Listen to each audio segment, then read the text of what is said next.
ഇടുക്കിയിലേക്ക് പോകുന്നു. ഇടുക്കിയിൽ സ്റ്റാലിൻ ചേരുന്നുണ്ട്. ഇടുക്കിയിലാവട്ടെ ശക്തമായ മണ്ണിടിച്ചിലുണ്ടായി. അവിടെ വണ്ടിപ്പെരിയാറിൽ ഉൾപ്പെടെ വെള്ളം കയറുന്ന സാഹചര്യം ഉണ്ടായി.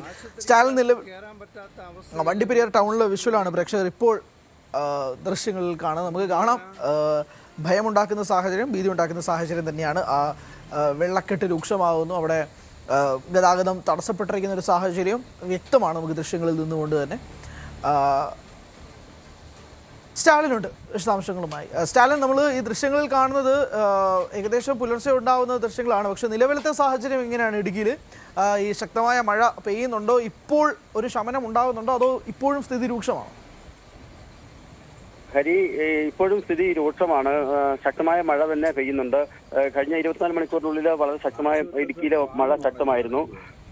ഇടുക്കിയിലെ എല്ലാ മേഖലയിലും പ്രത്യേകിച്ച് പെരിയാർ കരകവിഞ്ഞതോടെ വണ്ടിപ്പെരിയാർ മേഖലയിൽ വെള്ളം കയറിയതാണ് നമ്മൾ നമ്മുടെ ദൃശ്യങ്ങളിൽ കണ്ടത്. അതുപോലെ തന്നെ പെരിയാറിന്റെ തീരങ്ങൾ ഉൾപ്പെടുന്ന പ്രദേശങ്ങളിലെല്ലാം ശക്തമായിട്ടുള്ള വെള്ളമൊഴുക്കുണ്ട്.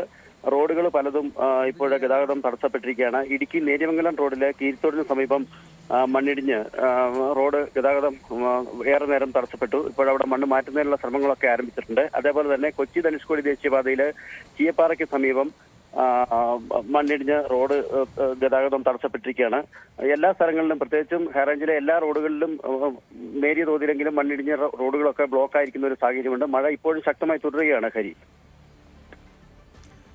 ശരി, ഇടുക്കിയിലെ സാഹചര്യമാണ് സാഗർ പറഞ്ഞത്. അവിടെ രണ്ടിടത്ത് ഉരുൾപൊട്ടൽ, മണ്ണിടിച്ചിലൊക്കെ ഉണ്ടാകുന്ന സാഹചര്യമുണ്ട്. അതുകൊണ്ട് തന്നെ വീണ്ടും പ്രേക്ഷകരോട് ആവർത്തിക്കുകയാണ്, ഇത് ഒരു ചെറിയ നിസ്സാരമായ മഴയായി കാണരുത്. സംസ്ഥാനം ഒട്ടാകെ തന്നെ ചില ഇടങ്ങളിൽ മഴ കുറഞ്ഞിട്ടുണ്ട് എന്നതല്ലാതെ വരും മണിക്കൂറുകളിൽ ഇതേ രീതിയിലുള്ള ശക്തമായ മഴ തുടരുകയാണെങ്കിൽ ഒരു 2018 ഓർമ്മിപ്പിക്കുന്ന ഒരു സാഹചര്യത്തിലേക്ക് കാര്യങ്ങൾ നീങ്ങുമോ എന്ന് പോലും ഒരാശങ്കയിൽ നിൽക്കുകയാണ് നമ്മൾ.